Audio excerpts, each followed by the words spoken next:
Ava Preston officially discovered she was an interesting almost 40 woman on the same day life's algorithm decided to remind her of three things at once. 1. There were 3 weeks left until she turned 39.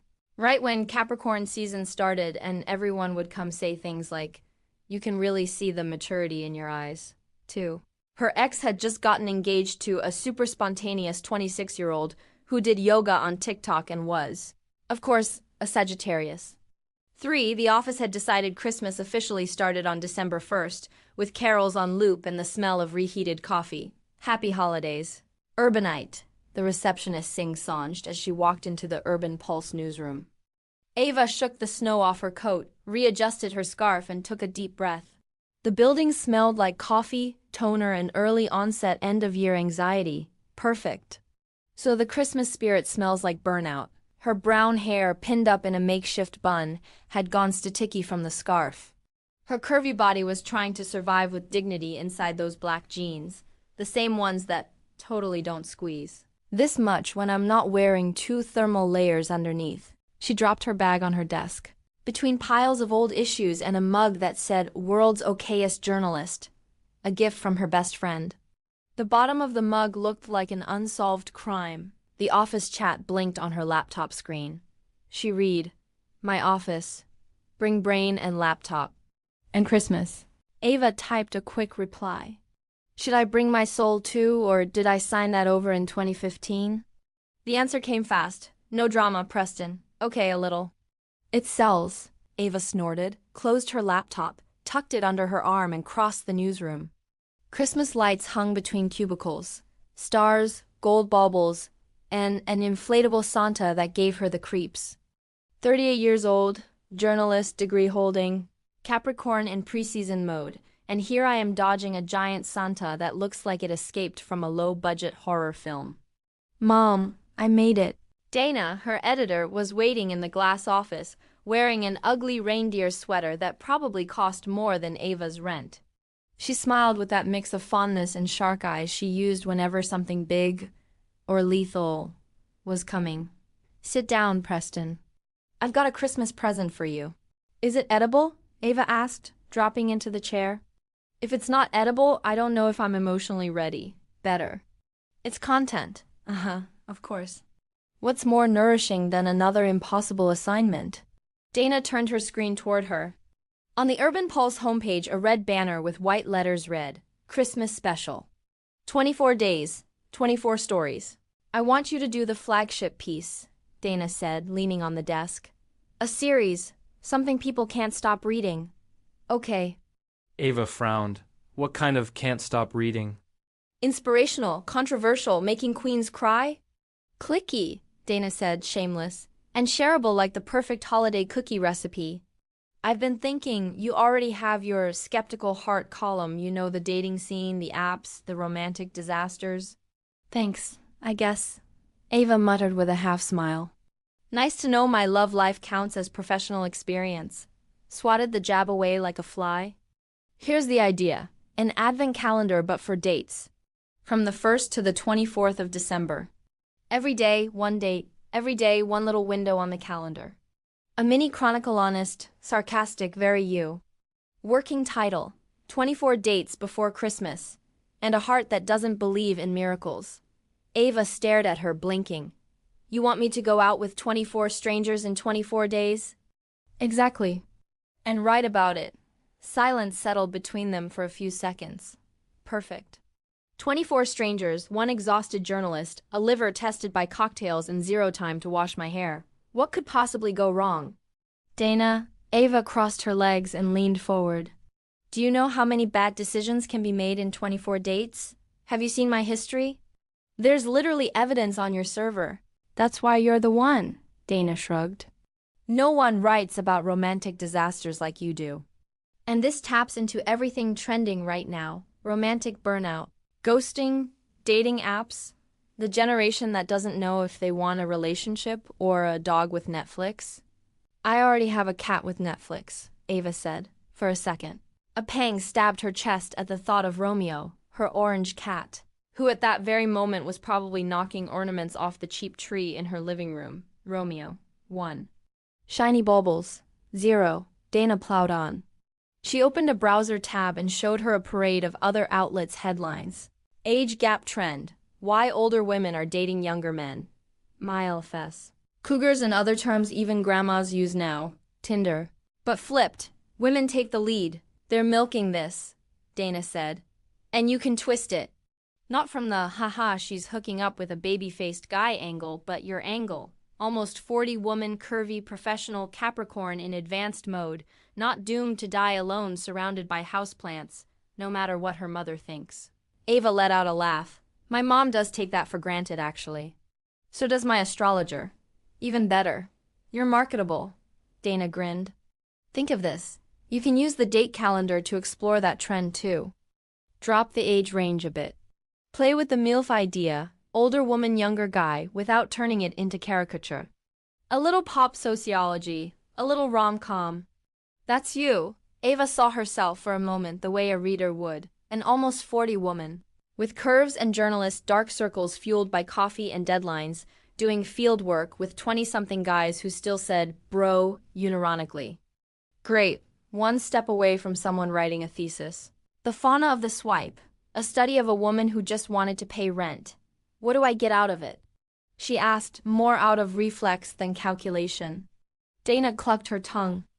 Contract renewal for another year, budget for a couple long pieces in spring, and freedom to pitch your own project after this, plus traffic bonus if it blows up. And it will blow up. Renewal. Freedom to pitch passion projects. The word bonus. Ava felt the weight of her tiny village apartment's rent settle on her shoulders. And Romeo's imaginary look of judgment from the sofa. He wants premium food. I want heating. Both cost money, she sighed. Okay, I'll do it. But with conditions. Dana raised an eyebrow. I'm listening. No real names. No mocking people's bodies, accents, or jobs. I can be sarcastic about situations, about myself, about the system, about algorithms. But I'm not turning anyone into a cheap villain just because. Dana looked at her for a second, then nodded. I can work with that. You're funnier when you're roasting yourself anyway. Thanks, I guess. Again, Dana smiled. I want the angle and a draft of the first piece tonight. Tomorrow we launch the teaser for the special. And start thinking of your series title. I'll let you play. Ava left the office with a knot in her stomach and her fingers already tingling with ideas. She walked back through the newsroom on autopilot, dodging the inflatable Santa and the crooked tree by the coffee station. She sat, opened her laptop, and created a new document. She typed the title, 24 Dates Before Christmas, Draft. Underneath she added a subtitle. A practical guide to proving modern love is a myth, or not. The cursor blinked. All right, Preston, she muttered.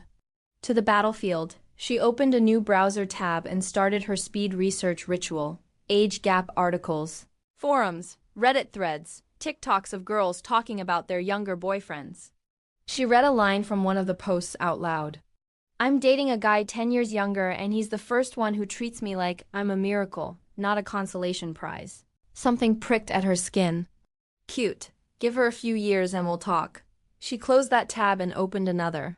The dating app all the 20-somethings at the coffee machine were talking about Evermatch minimalist logo. Pastel colors. Photos of people with perfect skin drinking matcha. Evermatch. Ava read. Where hearts connect, she grimaced.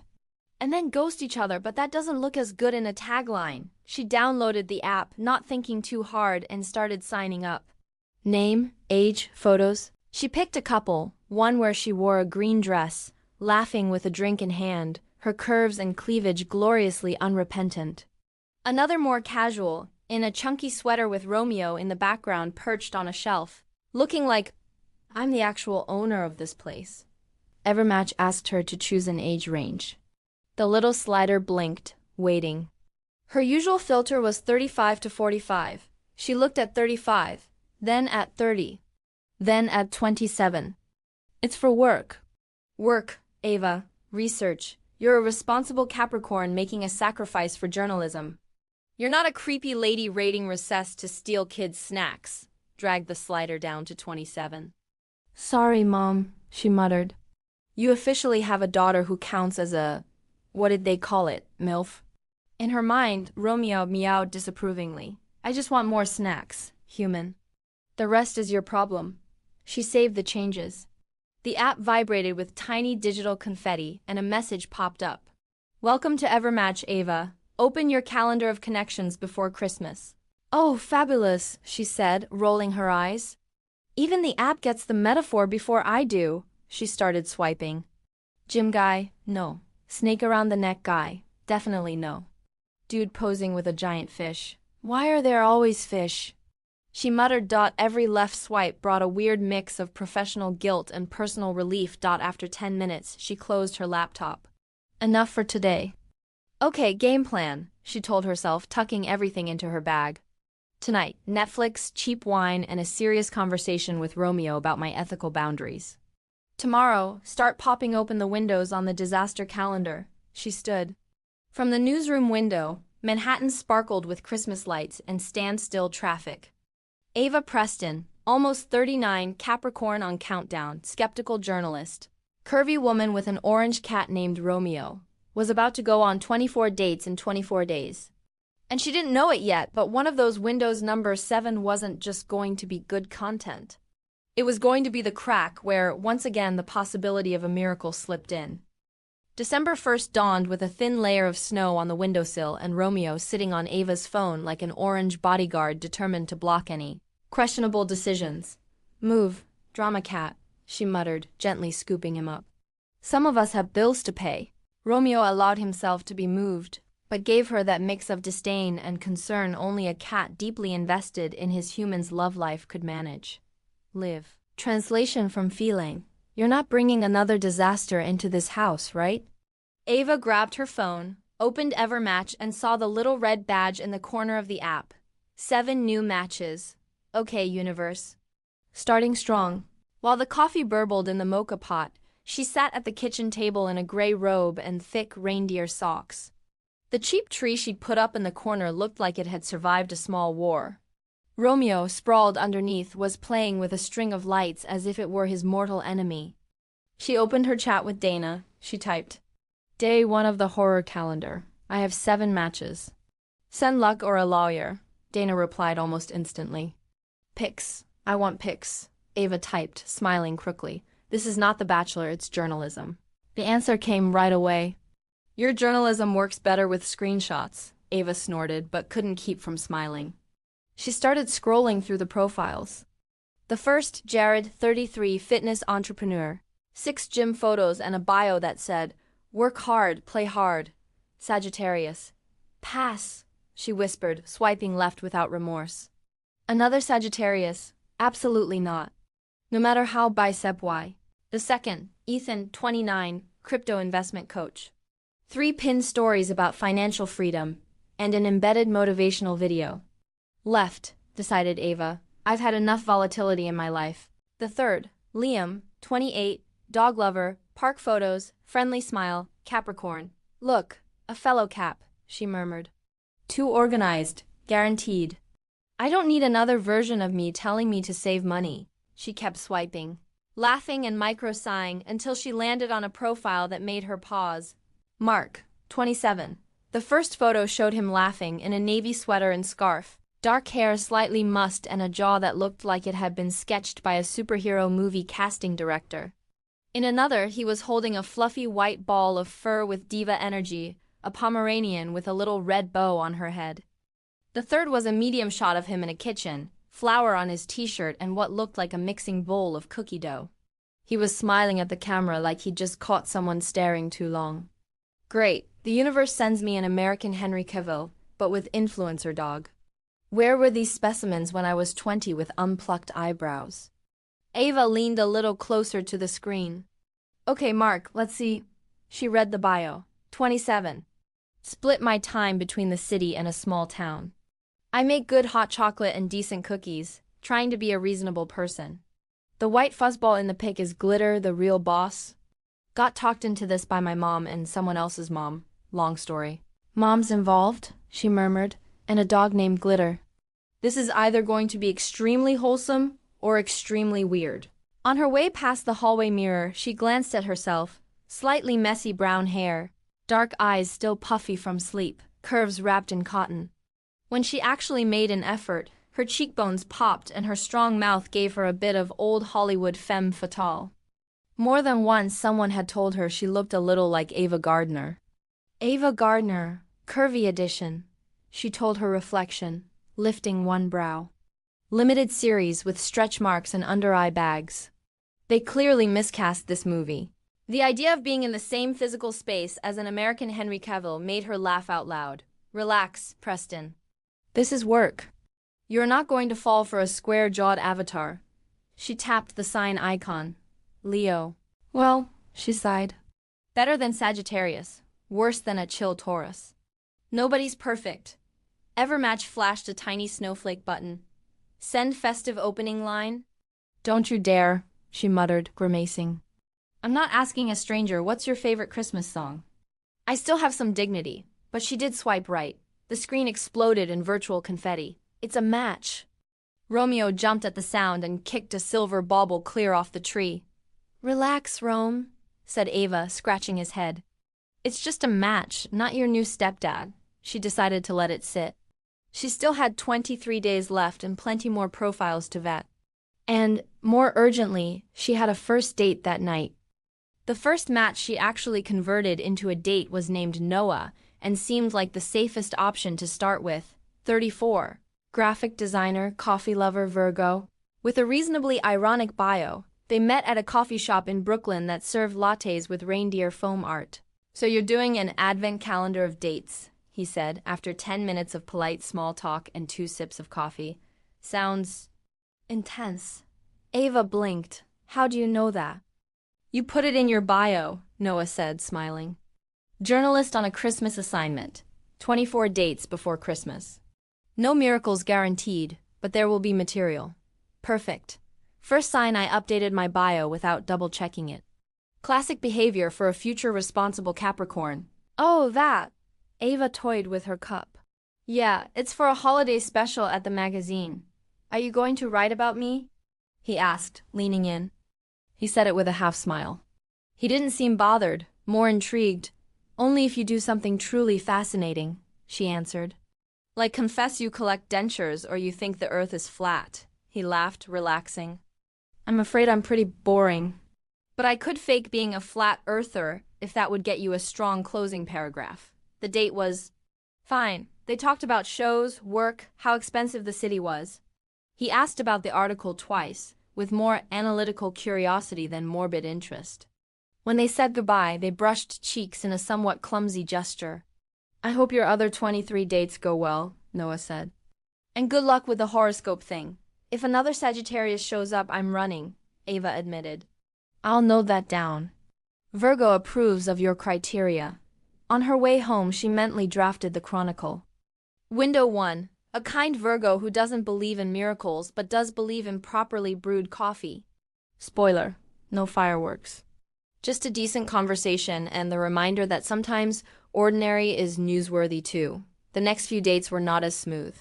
Date 2 turned out to be a CrossFit fanatic who kept her waiting 20 minutes because he had to finish his burpee set. He talked for half an hour about his body fat percentage, and when Ava mentioned her star sign, said, I don't believe in that stuff. But every Capricorn I know is a little crazy. Thank you for your contribution. December biceps. Date 3 showed up in a shiny jacket and the immediate confession that he still lived with his ex because of rent, but there's nothing between us now, okay? What's your ex's sign? Ava asked, out of sheer professional morbid curiosity. Sagittarius. When she wrote that night, she had to delete 3 jokes that were too vicious even for her. Date 4 simply never showed up. He texted 2 hours later. Sorry, fell asleep, rain check. She left him on read. Delayed ghosting, she told Romeo. A classic. Romeo yawned in reply. Between dates, Ava kept feeding the document with scrambled notes, phrases, impressions. Dana harassed her over chat. Do you have the first installment yet? I want day 1 and a teaser for day 2. Ava answered. I'm busy dodging Sagittariuses and men who still live with their exes. Give me a second. Dana shot back with the precision of someone enjoying herself. That's gold. Don't be selfish. By the 3rd night, exhausted, Ava flopped onto the couch with a glass of red wine. The tree twinkled with warm lights. The TV hummed with a Christmas movie marathon in the background. She opened Evermatch again. One notification was waiting. Mark sent you a message. Her heart did a tiny, traitorous jump. All right, bargain bin, Henry Cavill, she murmured. Impress me, she opened the chat. Hey, Ava. Your bio got me curious. 24 dates before Christmas sounds like a movie my mom would watch and my dog would judge. How's the experiment going so far? Ava smiled despite herself. There was something in the tone. Simple, funny, no emoji overdose. She looked at her reflection in the dark TV screen. Robe, messy bun, smudged makeup. Ava Gardner, curvy domestic edition, who had eaten tomorrow's cookies today. What if this is the moment when a sensible future Capricorn closes the app, washes her face, and replies tomorrow like a dignified adult? She weighed the idea for 2 seconds, then started typing. Preliminary report. 1 decent Virgo, 1 no-show, 1 CrossFit maniac, and 1 guy who still lives with his Sagittarius ex. My astrologer would be proud I haven't cried yet. How about you? What are you doing on Evermatch besides using glitter in your pics to boost engagement? She hit send before she could overthink it. Almost immediately, the 3 little dots started bouncing. Glitter demanded public representation. I just obey. And I'm here because 2 moms conspired. Mine and another one who also thinks I need to meet good people. Too long to explain in a chat. Ava pursed her lips, amused. Moms and dog, she murmured. And a superhero jawline. Of course, she typed. Sounds like a story that deserves hot chocolate and questionable decor. But today I can't even look at another human being. Tomorrow is my date-free day. Exhausted journalist needs couch. His reply came in seconds. Valid. I also need people breaks. When you feel like it, we could do a low-pressure Christmas date. Market, hot chocolate, 0 burpee talk. Christmas market, hot chocolate. In her mind, Bryant Park popped up fully dressed. Glass stalls, lights, the ice rink glowing under the spotlights. Ava dropped her head back onto the sofa. Relax, this is not a crush. This is your inner screenwriter getting excited, she typed. Fingers a little slower, as if that would make the invitation less real. That's scientifically better than another dinner with a stranger talking about CrossFit. I'll think about it and let you know. My inner Capricorn needs to make a spreadsheet of impulsive decisions. This time Mark took a bit longer to reply. Just when I thought I'd never meet anyone who used inner Capricorn in a sentence. I can sleep better now. Rest up, Ava. Ava set her phone down on the table, next to the half-empty wine glass. Romeo jumped onto the couch and curled against her thigh, purring. Don't worry, Rome, she said, scratching his chin. This is just material for the article. An American Henry Cavill is not going to fall for a curvy Ava Gardner on the verge of turning 39. That phase is over. But that night, when she closed her eyes between flashes of failed dates, horoscopes, and word notes, her mind lingered just a bit too long on his photo, laughing with glitter in his arms, and on the absurd idea of a Christmas market, a hot chocolate, and a calendar window she hadn't opened yet. Mark's message came 2 days later, mid-morning. While Ava was rewriting the opening of Window 4 for the 3rd time and seriously considering a career change to professional cat-sitting. Have you finished your spreadsheet of impulsive decisions? Or am I still in draft mode? Ava smiled, coffee in hand. Perfect. The funny Leo is back. And I'm here with dry mascara and an emotional life in beta, she typed. My inner Capricorn has deliberated and decided a low-pressure Christmas date is scientifically better than interviewing more men who live with their Sagittarius exes. Are you still available? The answer came fast. Totally. I'm in the city for just a few more days. How about Bryant Park Market tomorrow? I can promise hot chocolate, lights, and 0 burpee talk. Ava checked the calendar on her phone. Advent was marching on, her birthday was approaching like a freight train. And the Word document was starting to look more like an emotional journal than a Christmas special. She wrote, I accept. But if you turn out to be a serial killer, at least look good in the photos. Tomorrow, 6:30 p.m., main entrance to the market. Mark replied, Deal. I'll bring glitter to certify I'm not a psychopath. She has a good nose for weird people. Ava set the phone down and rubbed her face. Perfect. A date with American Henry Cavill. plus the opinion of a white Pomeranian named Glitter. This is content, Ava. Just content. The next afternoon, New York looked like a postcard. The air was cold enough to justify the giant scarf, but not brutal enough to freeze her eyelashes. The Bryant Park holiday market glowed with strings of lights over old snow, and the smell of cinnamon, hot pretzels, and melted chocolate floated in the air. Ava arrived 5 minutes early, like the Capricorn in training she was, and stopped near the entrance, tugging her coat into place. Under it, she wore a loose wine-colored dress, thick tights, and comfortable boots. The red lipstick was a tiny act of faith. She caught her reflection in the glass of a stall. Ava Preston, winter edition of Curvy Ava Gardner, in please dash don single quotes t dash, let dash my dash mascara dash run dash in dash the dash wind mode. If this were a movie, Michael Bublé would be singing right now. Ava? The voice came from her right. Deep, warm, she turned. And for a second, the world did a little dramatic zoom. Mark stood there in a dark gray coat open over a navy turtleneck, jeans, and boots. His dark hair was tousled by the wind, and those light eyes of his were focused on her like she was the only thing in a very busy scene. He was smiling. He wasn't exactly Henry Cavill. He was worse. He was the slightly more real and therefore more dangerous version. Less Photoshop, more dimples, broad shoulders, and a kind expression that dismantled her defenses in 3 seconds. At his feet, a tiny white fluff ball on a pink leash watched her intently, head tilted. The pup wore a tiny red sweater with glitter embroidered in gold. Hi, Ava managed, smiling. I'm guessing you're Mark. And she's the actual owner of your account, confirmed, he said, bending slightly toward the dog. Glitter, this is Ava, the journalist. Ava, this is Glitter. The one who makes all major life decisions for me. Glitter took 2 steps toward Ava, sniffed her boot, then her ankle, and finally decided she was acceptable. She sat down, very dignified. I think she likes you, Mark said. Usually she needs 2 meetings before she approves new people. That's because she reminds her of Romeo, Ava replied. My cat. Orange, dramatic, slightly codependent. Glitter is dramatic and codependent too, he said. Just with a better stylist. Ava burst out laughing in spite of herself. Great, 10 seconds in and I'm laughing like this is a second date. Get a grip, Preston. So... He nodded toward the market. Shall we let ourselves be swallowed by Christmas consumerism? As long as there's hot chocolate involved, she said. My spiritual contract demands it. They walked between the glowing stalls, dodging couples, families and tourists taking selfies with the giant tree and the ice rink in the background. Lights reflected in the glass walls, turning everything into a giant snow globe. I'm not sure this counts as low pressure, Ava commented, looking around.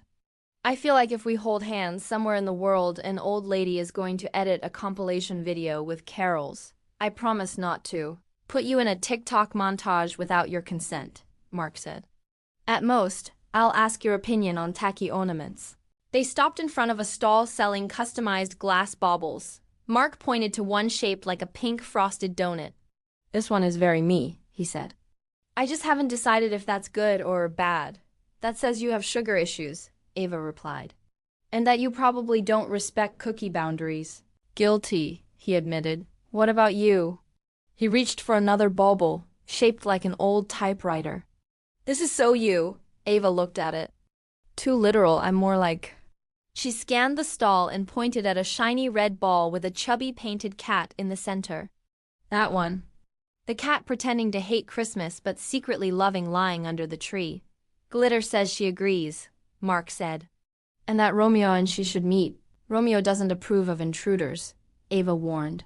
But we'll schedule a committee meeting when the time comes. They bought hot chocolate from a stand where steam rose in sweet clouds into the cold air. Ava wrapped her fingers around the cup, grateful for the warmth.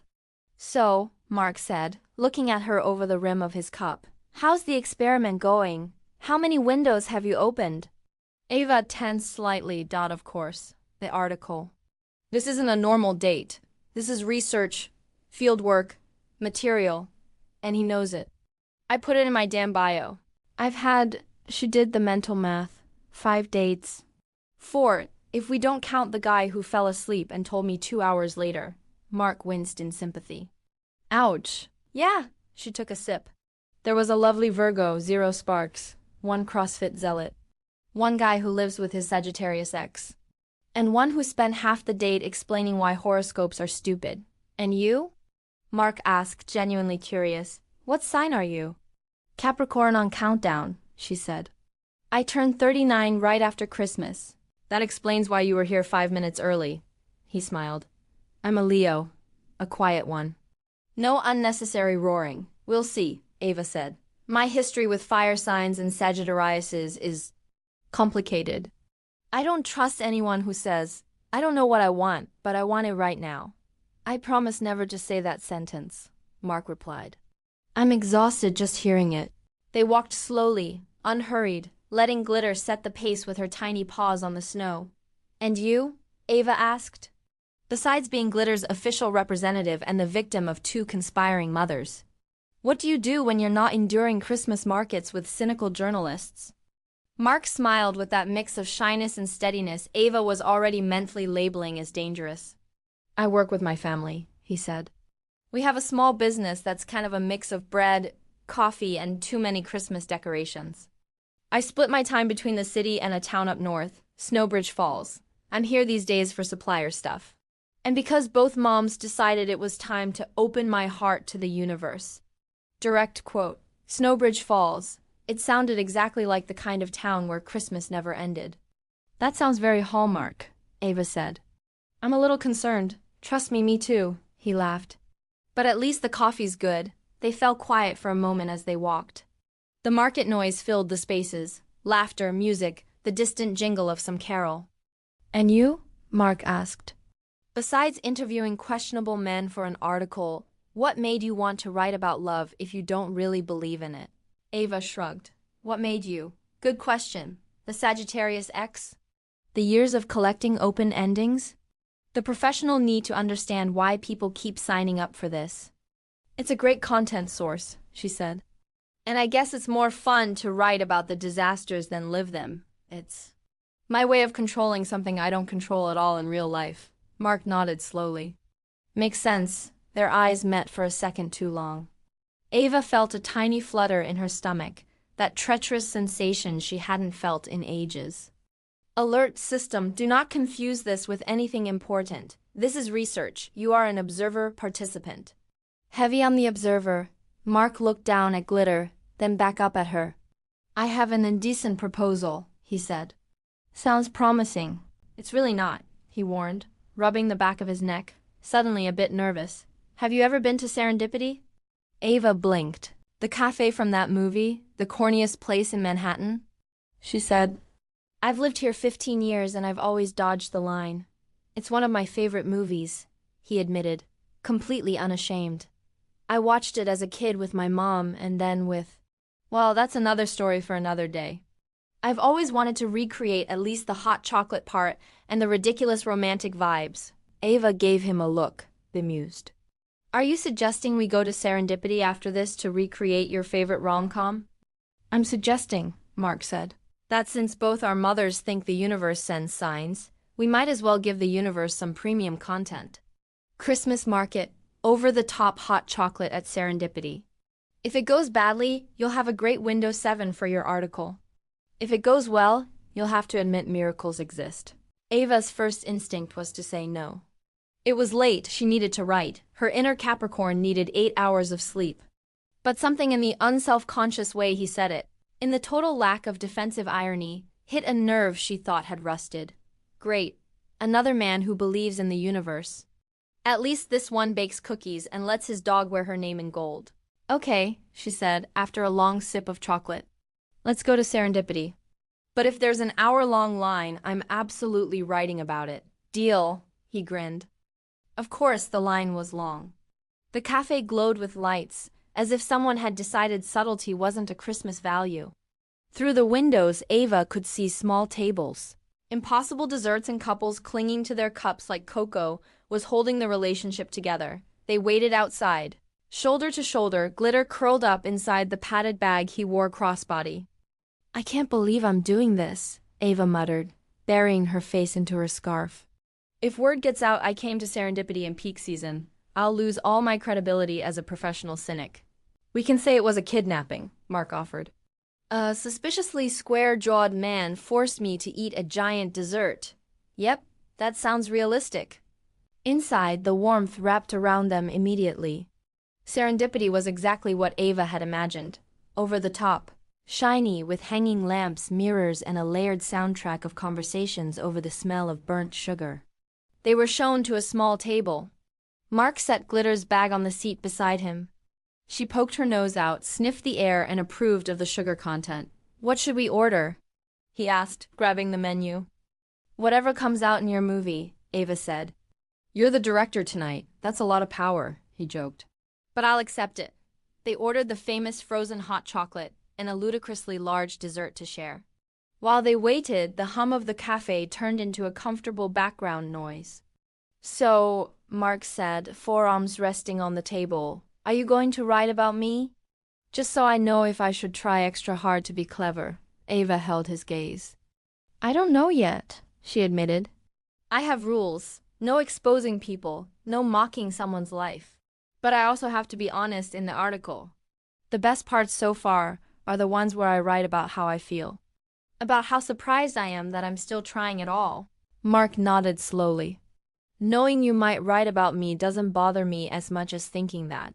If you do, I'm just got number 7 in a list," he said, with a smile that didn't quite reach his eyes. "But I guess that's part of the deal when you date a journalist." Ava opened her mouth to make a joke. One of the easy ones, the kind she used as a shield. But something in his expression stopped her. "You're not just Guy 7, she said quietly. "I mean, I don't know what you are yet. But if I write about you, I'll be careful." For a second, the cafe noise seemed to dim. Mark smiled again, this time properly, all the way. "That's enough for me," he said.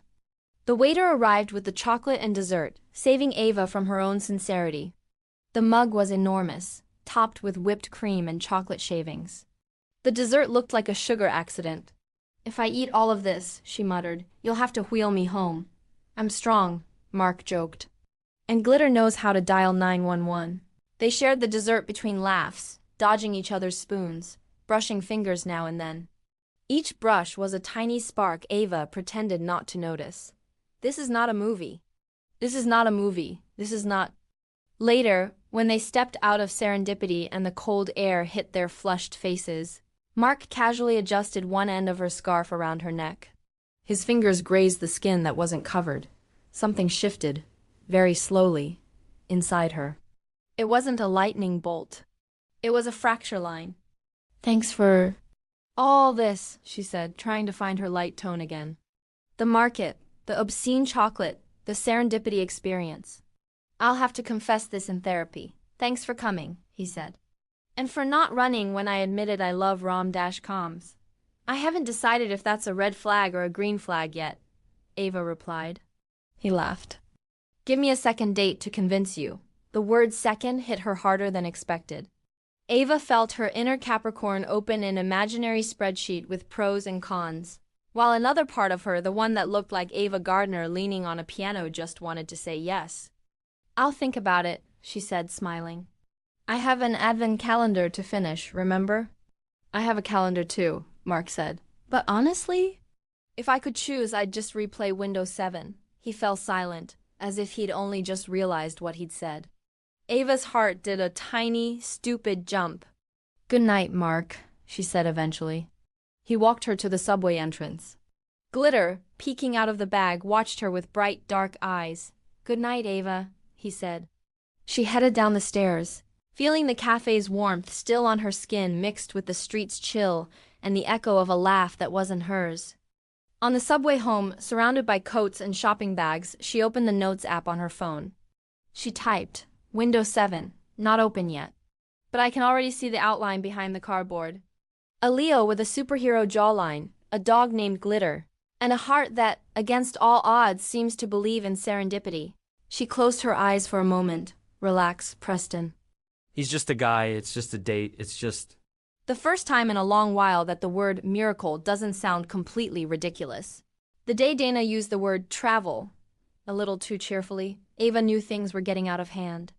"I want you out of New York," her editor announced, pacing the office with a coffee cup like it was a royal scepter. The Christmas special needs air, real snow, community.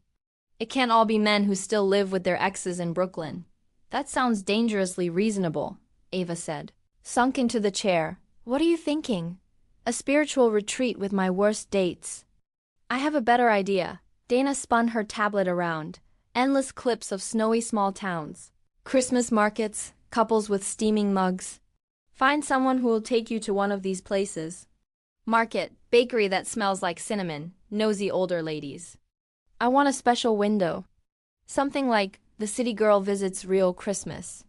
You sell? The guy sells. The dog sells. Ava opened her mouth to protest. She shut it again, of course. I don't know any men with a Christmas village, a family, bread, and excessive decorations. None. Absolutely not. Mark's image flashed in her mind like a well-edited trailer. Smile. Dimples, glitter in his arms, casual mention of Snowbridge Falls. Dana pressed on. Ava, if you've got a candidate, use him. You don't have to put everything in the article. But go, breathe different air. Maybe it'll help you personally, too. Personally? Ava repeated. I thought all we cared about here was traffic. Sometimes those things line up, Dana said. Trust me, the small-town window could be number 7. It sounds good, number 7, of course. That night, Ava spent 15 minutes staring at her chat with Mark without typing a thing.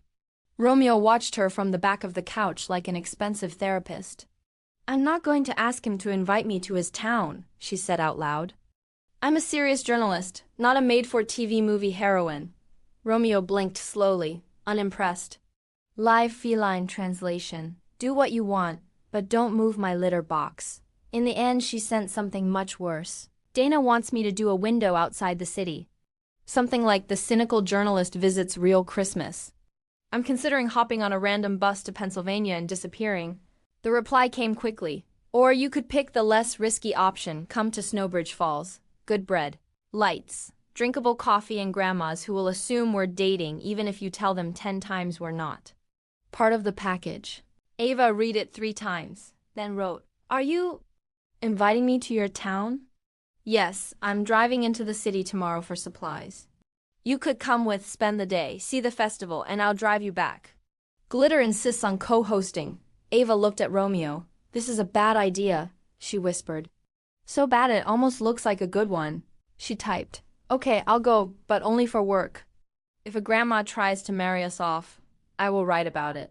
That's a risk I'm willing to take, came his answer. The next day, when Ava stepped out of her building with her backpack, a beanie and 2 reusable thermoses, just in case, Mark's car was already waiting at the curb.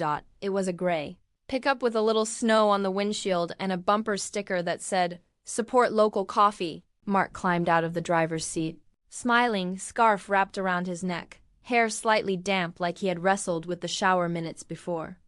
Morning, he said, ready to run away from the city for a day. My therapist would say yes, Ava replied. My inner Capricorn made 5 lists, but lost the vote. Glitter's head popped up from the back seat, and she barked once, high and sharp as if taking roll call. Glitter voted yes too, Mark added. Ava climbed in, that adolescent flutter in her chest making a comeback. As Manhattan shrank in the rearview mirror, she felt a weird mix of relief and vertigo. I am going to a Christmas postcard town with a 27-year-old near stranger who looks like Henry Cavill. Great choices, Preston. Immersive journalism, they call it. What are you writing there? Mark asked after a while, nodding at the notebook on her knees. Notes, she said. Impressions. In case I survive and have to give my boss something decent. Does it include my taste in music? He joked, turning down the indie Christmas playlist. If you play All I Want for Christmas is You heavy metal version, yes, she said. He laughed. I've heard you're hard to impress, he said. I'm trying to land somewhere between too cheesy and too bland. You're already doing better than most of my matches, Ava admitted. Snowbridge Falls appeared first as a cluster of distant lights between bare trees. Then as a green sign on the side of the road with white letters. Welcome to Snowbridge Falls, where snow stays longer. It's not a joke, Mark said when she raised an eyebrow. The snow has tenure here. He drove down a main street lined with low houses. all with decorated porches, wreaths on the doors, and warm white lights. No flashing LEDs, just glow. In the center, a square with a huge tree, a small carousel, and wooden stands being prepped for the festival. Ava looked out the window like she'd stepped onto a movie set. So this exists. It's not a desktop wallpaper. There are real children and grandparents in ridiculous hats. And here I am, with mascara and romantic trauma. They're setting up for the winter festival, Mark explained. Tonight there will be music, food stalls, the charity raffle. All the stuff that only happens in places where everyone knows each other. And you know everyone. Ava asked. That's the upside and downside of growing up here, he smiled. Come on, let me show you my natural habitat. He parked by a corner shop with a wooden sign, Hamilton & Co., bakery and coffee. Snowflakes were painted on the window. And inside she saw a long counter full of pastries and people talking over a huge espresso machine. This is your bread. Coffee and decor? Ava asked. Part of it, Mark said. The bakery and coffee shop belong to my parents. I help with management, social media, suppliers. And at Christmas we basically live here. When they stepped inside, the smell of fresh bread, cinnamon, and ground coffee wrapped around her like a blanket. A woman with curly graying hair, a red apron, and a wide smile looked up from behind the display case. Mark! She exclaimed. Just in time. We were running low on cinnamon rolls. Her gaze landed on Ava. And you must be Ava. Ava's breath caught for a second. You already... She shot Mark a look. I might have told them you were coming, he admitted, guilty and amused. Had to justify dressing glitter up. I'm Helen, mother of this mess, the woman said, coming out from behind the counter to hug her son and plant a loud kiss on his cheek. And you are very beautiful. She gave Ava a once-over, expert eyes twinkling. Yes, yes. Ava Gardner. I see it. Ava burst out laughing, surprised and a little flustered. Sorry, Helen added. Privacy isn't really our thing around here, but I promise to pretend I don't know you two are dating. Mom. Mark protested. For now, Helen corrected, winking at Ava. Perfect. I've barely crossed the door, and I'm already the girlfriend. This alone is 3 chapters of content. They spent the morning between the cafe and the square. Mark showed her the back room, with tray after tray of cookies shaped like reindeer, stars, and trees. She tried on an apron as a joke. He almost dropped a tray when she spun around with flour on her cheek. Looks good on you, he said. The apron or the flour, she shot back. The whole package. That hole stuck to her skin longer than it should have. Later they headed out to the square to help with last-minute prep.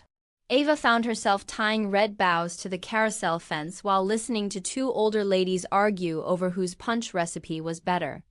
One of them, short, in a purple coat and pom-pom hat, approached. You must be the journalist, she said. Depends, Ava replied. If this is about a lawsuit, I'm an accountant, the woman cackled. Oh, I like you. I'm Patty, mother of... Well, the one who brought glitter into our lives. Ava's stomach tightened just a little. Mark's told me about you, Patty went on. About your article, your dating project. And about how you don't really believe in love, but you keep writing about it. That sounds very brave or very stubborn. Haven't decided which. Probably both, Ava said. Patty studied her with kind eyes. My daughter was a Capricorn too, she said, in that tone people use when they open an old door carefully. Stubborn, driven, heart too big. Mark loved her very much. She loved him too. Ava swallowed. I'm sorry, she said. I didn't know if... Don't worry, Patty smiled and patted her arm. It's no secret. It's been 2 years. The pain changes, but it doesn't go. Seeing Mark, here again, trying, gives me hope. Even if it took an app I don't understand. Evermatch, Ava murmured. That, Patty wrinkled her nose. I just call it that thing that finally made Mark see someone other than bread and the dog. They both laughed, with that kind of laughter that has grief underneath. By late afternoon, the winter festival was in full glow. The lights came on all at once, someone cranked up the music, and the air filled with the smell of chocolate and wood smoke from chimneys. After hours of helping, Mark and Ava had finally earned a break. They sat on a bench at the edge of the square, each with a cup of hot punch between their hands. Glitter was asleep in Mark's lap, curled into a tiny white comma. "You survived," he said. "That officially makes you an honorary citizen of Snowbridge Falls. I'm seriously considering applying for political asylum," Ava joked. "Though I'm pretty sure Romeo would sue for abandonment." They fell quiet for a second, watching kids run around the tree and couples pose under a string of lights. "Patty told me about her," Ava said carefully. "About your girlfriend. That she was a Capricorn, too." Mark's shoulders tensed, just barely, then he exhaled. "I figured," he said. "My mom, Patty. They compete sometimes over who overshares more. If you'd rather not." "No." He shook his head. "It's okay. It's part of why you're here, isn't it? Part of the story." Ava watched his profile. The lights from the bulbs drew a line along his jaw, his eyes a shade darker. "Her name was Emily," he began. "Glitter was hers." "Well, theirs, but Emily bought the bows." He smiled, sad and fond. "We had a car accident 2 winters ago. Icy night, bad road, bad luck. I walked away, less hurt than I deserved." She didn't. Ava's fingers tightened around the cup. "Mark." "For a while," he went on, "everything was about that. The guilt. Feeling like if I laughed, I was betraying her. If I even thought about meeting someone, same thing. My mom and Patty dragged me out of it, piece by piece. Glitter chose to stay with me, I guess." He glanced down at the warm fluff in his lap. "But I didn't see myself here telling any of this to anyone. And then 2 moms ganged up on you to get you onto Evermatch," Ava said softly. Yep, he smiled faintly. Patty made the profile. "My mom chose the photos. I just supplied the password. I figured I might meet someone for coffee. Nothing big, and you ended up at Serendipity with a cynical journalist," she finished. "Life has a messed up sense of humor," he admitted. They sat in silence for a few beats. The cold painted their cheeks pink. "Are you scared I'll write about this?" she asked at last. He took his time, looking out over the square. "I'm scared you'll be unfair to yourself," he said. "To me, to Emily, to whatever this is. Not because I'm worried how I'll look in print. Because you deserve to write something that's good for you, not just something that feeds your cynicism." Ava wasn't expecting that answer. Great, 27 and emotionally literate. "Universe, can I speak to your manager?" "I'm trying to be honest," she said. "But I have no idea what I'm doing. I write about love like it's a weather pattern I observe from far away. I joke, analyze, tear it apart, and meanwhile..." She shrugged. "I'm terrified of believing something might actually go well. Just once, even if it's just one thing." Mark turned his head toward her.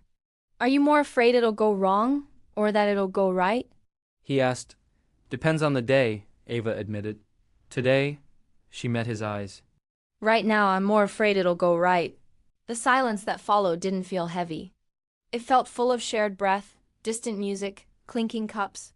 "I'll make you a promise," he said finally. "I don't know what's going to happen with us.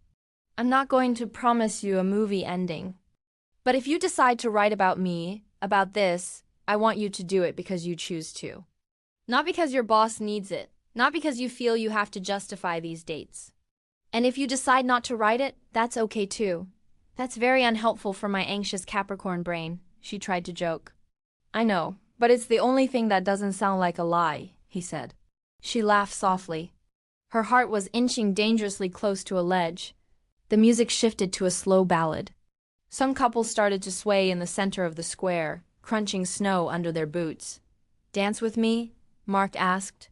"I don't dance in public," Ava replied almost automatically. "Then it's not public," he said.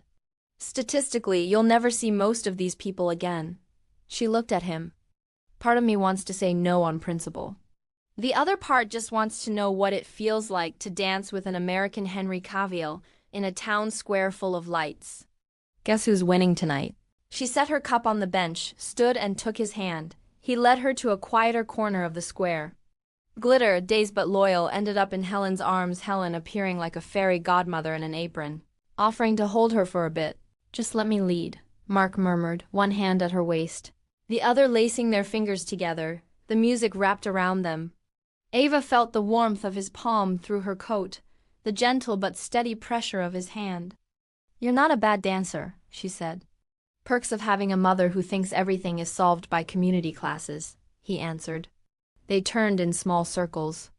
Ava's nose was cold, but the rest of her body seemed to be in a different climate entirely.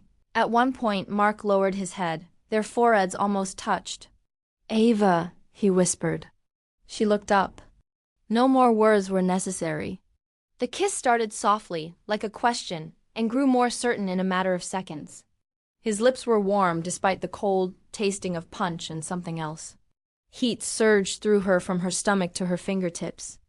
Her free hand found its way to his collar, tugging him a little closer. He responded by tightening his hold at her waist, still gentle, like he was afraid of breaking something important. Oh, okay, this definitely wasn't on the spreadsheet. The world narrowed to the press of his mouth, the brush of his breath, the hammering in her chest.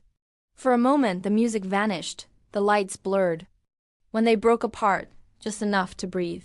Ava's cheeks were burning, and there was a smile on her face she definitely had not authorized. That was not very professional, she managed. Not on my end either, Mark said, a little breathless.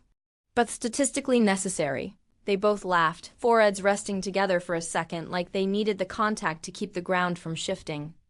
Later, when the festival wound down and people started packing up, Helen insisted they come over for dinner. There was hot soup, fresh bread, and an oven that felt like a hug. The Hamilton house was exactly what Ava expected. Family photos on the walls, knitted blankets on the couch, a slightly crooked Christmas tree covered in ornaments that didn't quite match.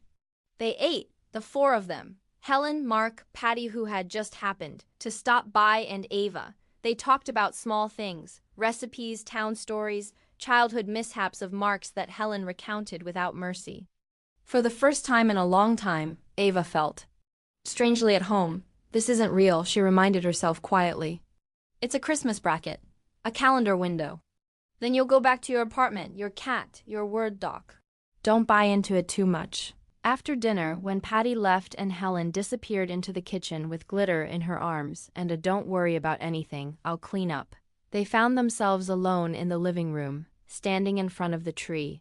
The light was soft and golden. A radio hummed quietly.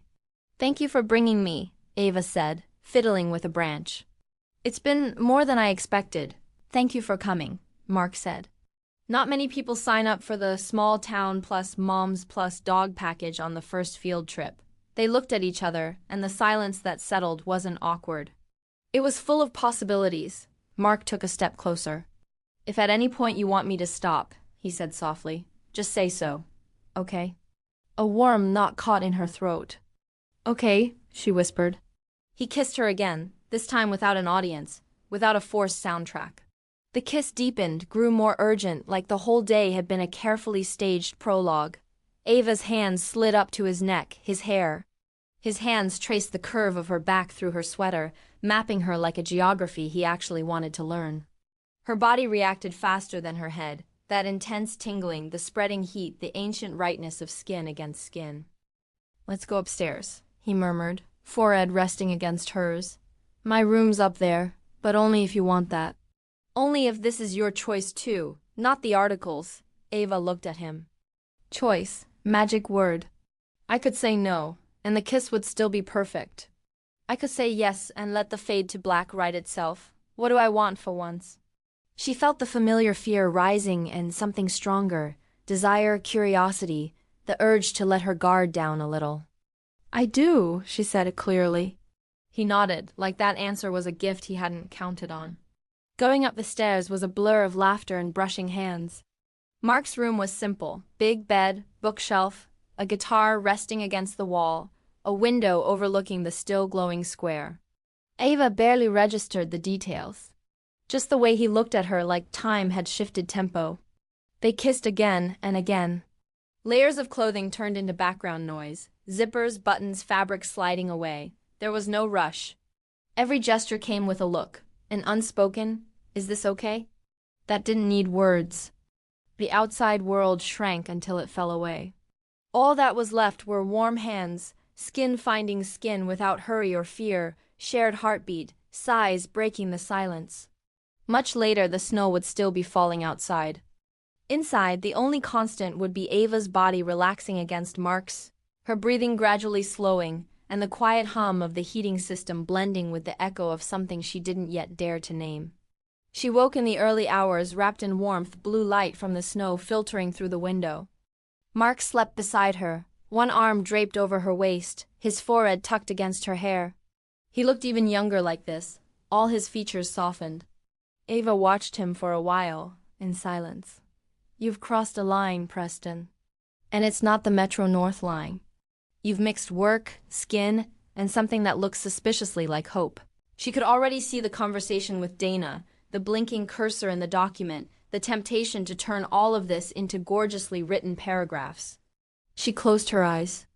For the first time in a long time, she decided not to think about the article. Just about the weight of an arm over her waist.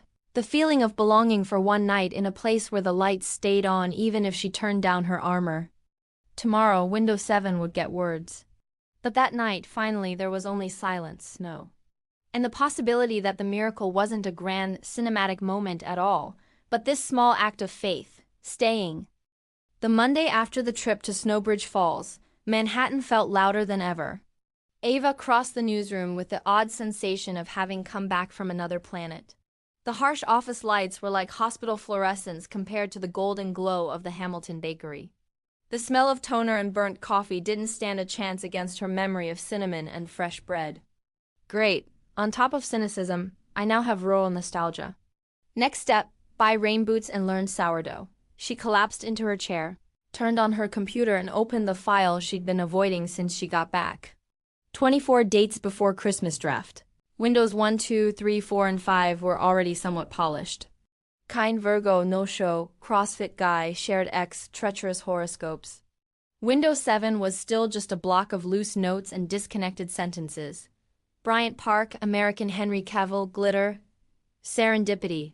Obscene chocolate, conspiring mothers. Snowbridge Falls, Emily, guilt that smells like old snow. Kiss in the square, fade to black. Full stop. The cursor blinked like a reproach. "You don't know what to do with me either, huh?" she murmured. As if it had been waiting for that, the office chat pinged on her screen. Dana wrote, "Preston, do you have anything solid from the small-town trip?" "I want to sneak in a mention in this weekend's teaser," Ava replied. "I'm on it. I need to not ruin it by rushing." Dana's answer was immediate. "That's literally your job. Don't ruin it by rushing." My office, 10. Ava closed her eyes for a second. Breathe. Coffee. Self-protection. In that order.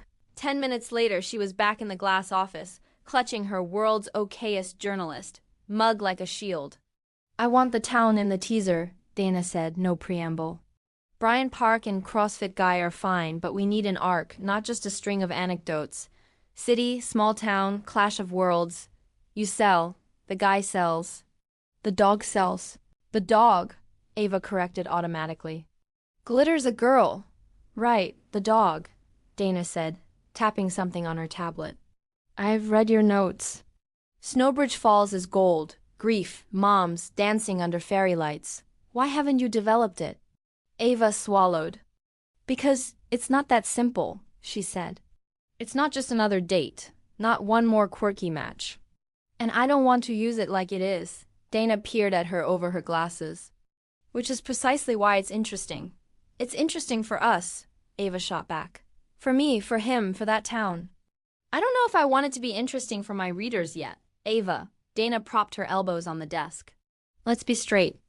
You knew what this was when you said yes. 24 dates, 24 windows. You knew your life and the article would bleed into each other. You can't jump off halfway because one guy matters more than you planned." "I'm not bailing," Ava said defensively. "I'm trying not to throw anyone under the bus. There's grief here. There's history. This isn't a nice guy who kisses well in a cute town." "I get the ethical panic," Dana said, using the tone she reserved for bad news. "But I also see a calendar. We're halfway through Advent. Your big piece is missing a spine.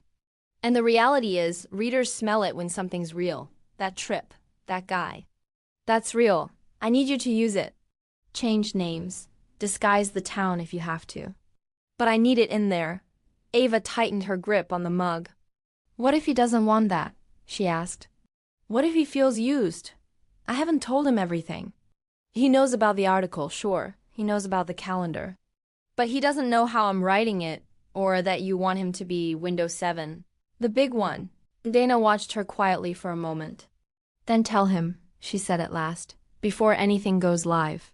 Explain what you're doing, how you're doing it. Give him some say. That's the bare minimum. And if Ava took a deep breath, and if he says he doesn't want any part of it, Dana turned to look out the window. I'm going to say something you're not going to like, she began. Your personal life is yours. What you do with it is your business, but you did sign on for this series. There's a team, a campaign, a budget. You can't cut out a central figure in the last act because you've caught feelings. Central figure. The words went through Ava like a blade. He's not a figure, she whispered. He's a person. Dana turned back, softer now. I know, she said. That's exactly why I'm telling you to talk to him. Really talk to him. If we have to pivot, we pivot. But I need to know what game we're playing. And so do you. Silence stretched. Ava suddenly saw herself from the outside. Almost 39, emotional life in moving boxes, one orange cat, a contract hanging in the balance, and a heart that, for the first time in years, wasn't fully locked down. Okay, she said at last. I'll tell him. She spent her entire lunch hour writing and deleting messages. She typed, "Can we talk?" Deleted, "Dana wants to..." Delete, nothing sounded right. In the end, she went with the only option that didn't sound like a breakup text or a press release. Any chance you could do coffee this afternoon? I need to explain something face to face. Promise I'm not pregnant or joining a cult. The reply came within a minute. You just saved me one panic attack and gave me another. I'm in the city this afternoon. I can sneak out. Where? They chose a small cafe in the village, a few blocks from Ava's apartment. Brick walls, wooden tables, hanging plants, a little off the tourist radar. As she walked over, coat wrapped tight and beanie pulled low, the nausea felt like it was lodged in her throat. Quick reminder. You could email HR and ask for a job in the basement. Or become a nun. Or claim your pee-hone fell down a sewer grate. All less risky than this, but she kept going. Mark was already there at a back table by a fogged-up window, coffee in front of him, coat on the back of his chair. Even without Bryant Park lights or the snow globe background, he was still devastating. Dark sweater, big hands wrapped around the cup, that intent, open expression. He stood when he saw her. Hey, she said, trying to smile. Hey. They kissed on the cheek, a gesture that suddenly felt way too formal for two people who had slept together. Ava sat, dropped her gloves and scarf on the table, and wrapped her hands around the mug the waiter set down. Thanks for coming, she began. Thanks for not joining a cult, he joked. Although I wouldn't put it past Glitter to start one. Ava laughed, but the sound came out tight. Mark frowned slightly, studying her. Okay, he said. What's going on? Ava took a breath. There are things about the article I haven't told you properly, she said, staring into the phone. And before this goes any further, before anything serious gets published, you need to know. I thought I knew the gist, Mark said. 24 dates, advent calendar. You writing about it with sarcasm and star signs. What am I missing? Ava swallowed. What you're missing is that it's not just a cute little column, she said. It's the anchor of the whole Christmas special. There's a full campaign, ads, banners. And she forced herself to meet his eyes. You're a central part of it. Window 7? He went very quiet. Central how? He asked, carefully. Not with your name, she rushed to say. Not with the town's name either. I changed details, blur things, but the story. The trip, Bryant Park, Serendipity, Snowbridge Falls, your family, Emily. It's all in my notes. And Dana wants it in the piece. She says otherwise the whole thing limps. The words hung between them, heavy. Mark looked away to the window for a second. His jaw tightened a notch. Did you know all this from the beginning? He asked, looking back at her. When we went to Bryant Park and Serendipity. When you came to the town? I knew it was part of the project, yeah, Ava admitted. But I didn't know you were going to be you. I didn't expect this to be. She gestured vaguely between them, unable to condense the square, the dinner, the bed, the strange calm of dawn into one sentence. I didn't think you'd go from interesting date to whatever you are now. He listened, silent. Took a sip of coffee he clearly didn't taste. Have you already written about me? He asked finally. About us? A familiar drop sensation tugged at her stomach. I've written notes, she said. Lines, ideas. Nothing finished. Nothing published. I wanted to talk to you before turning it into anything real. But it's in your word, Doc, he said with a half-smile that had zero humor. And in your editor's head, yes, she whispered. He rested his elbows on the table and exhaled slowly. Why tell me now? He asked. You could have said nothing, changed the parameters, published it.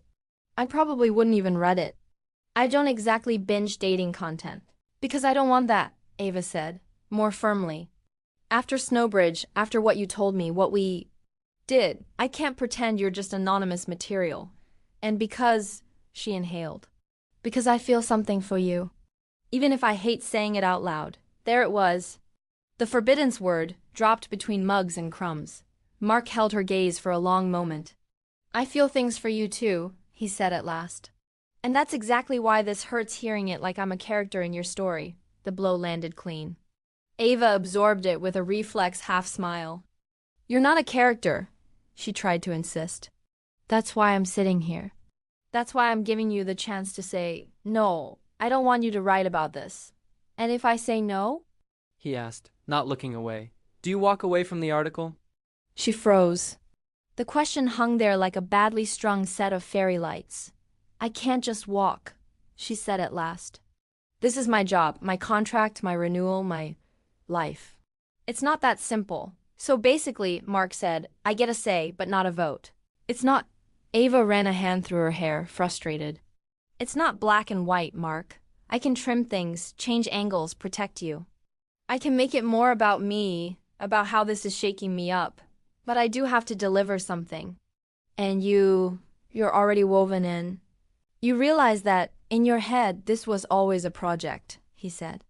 And I walked into that project by the front door. You walked in because two moms ganged up on you to put you on an app. She tried a desperate joke. And because I lowered my age filter like a professional, he didn't smile. Remember what you said in the town? He asked, about how you write about love like it's weather. That gives you control. Watching from a distance hurts less. Ava nodded, unsure where he was going but not liking it. Well, this, he continued, is the opposite. This is being inside the storm. I'm in it. You say you are too. But you've still got an extra umbrella. The article? Your Word document where you can turn what scares you into copy. It's how I make sense of things, she said softly. How I don't drown. And do you know what my way was for a long time? He asked, his voice a little rougher. Not talking about Emily to anyone, pretending I was fine, that she'd gone, end of story. Until I had to start sharing the pain so it didn't eat me. With my mom, with Patty, with half this town. If I now found out that what I shared with you ends up as a Christmas feature. He shook his head. Yeah, that hurts. More than I thought anything new could hurt. Ava leaned forward, hands knotted. I don't want to hurt you, she said, her voice raw. You're the last person I want to hurt. I don't think you're out to break anything, Mark said. But you are doing something just as serious, putting this on a scale with your job. And what you're telling me without meaning to is that if the article carries more weight, I lose. The sentence split something open inside her. That's not fair, she whispered. It's not fair to have to choose between my work and... I know, he cut in, a little more gently. I'm not saying it's easy. I'm saying be honest, not just with me. With you, how far are you willing to go for clicks? And how far for yourself? Silence again. In a nearby table, someone laughed at something on their phone. The hiss of the espresso machine filled the gap for a few seconds. If I keep going with the 24 dates, she said slowly, thinking out loud, I keep pulling people into this experiment. I keep sitting across from strangers when all I actually want, she looked at him, is to replay Windows 7. And if I walk away from the piece halfway, I lose the renewal, the project, the spotlight. And maybe I lose you anyway. Because life is not that kind. Mark rubbed the back of his neck as if it hurt. I can't decide for you, he said. I don't want to be the guy who makes you blow up your career. But I also don't want to be the guy who reads between the lines that, when push comes to shove, if something has to be sacrificed. It's me. Ava blinked hard, heat stinging behind her eyes. Great, crying in a hipster cafe. Another item on the list of emotionally compromising experiences. So what do we do? She asked, barely above a whisper. Mark stared into his cup like the answer might be written in the coffee grounds. I think I need space, he said finally. To figure out if I can be with someone whose life revolves around telling stories, even the ones we share. And you need to decide whether you're going to keep tearing open calendar windows with strangers, or close the calendar at the square that actually matters to you. The word space dropped like an ice cube in her stomach. Is this a breakup? She asked, blunt. I don't know if we even got far enough to call it that, he said sadly. But it is a pause. I can't keep going like nothing happened, knowing there's a polished version of my life floating around in your editorial system.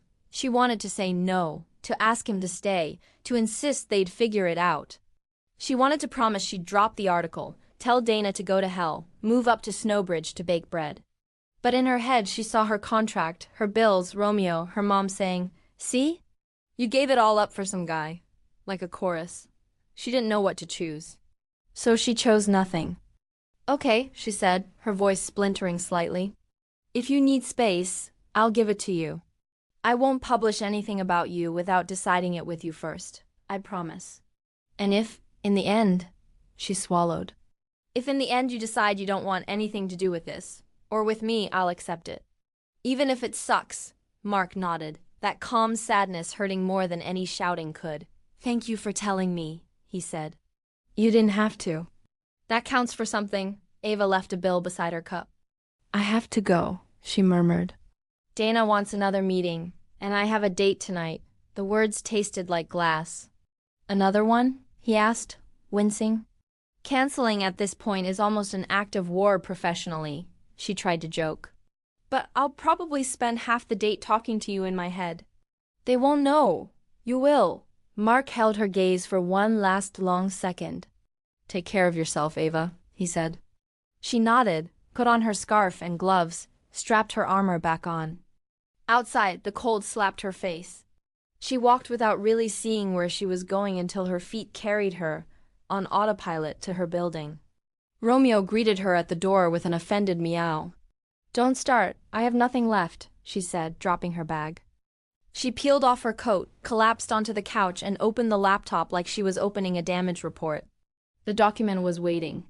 The cursor blinked a few times over Windows 7. With slightly trembling fingers, she typed, Windows 7? I thought this would be the miracle one.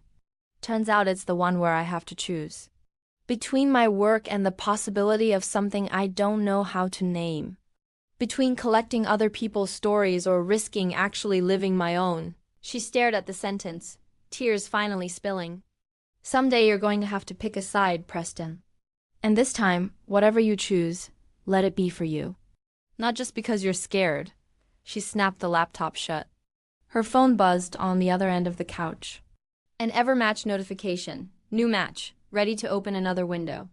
Ava picked up the phone, stared at the screen for 3 seconds, then tossed it onto the opposite cushion without opening the app. For the first time since the calendar started, the thought of another date made her feel sick. And in that uncomfortable space between loyalty to her article and the gap mark left by stepping back, the real conflict began.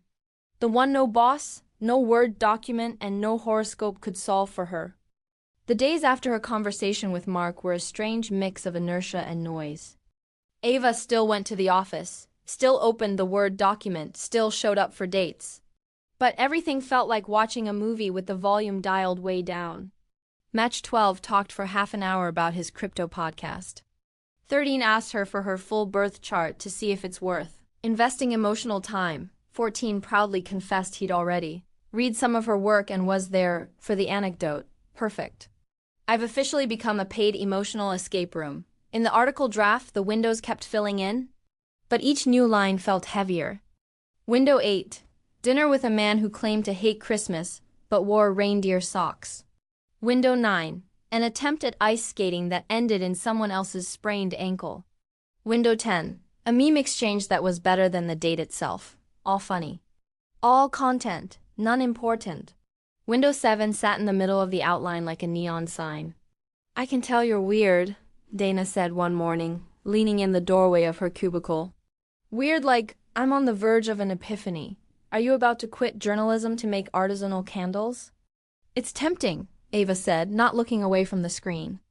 I could call them gaslight and make them smell like red flags, Dana smirked.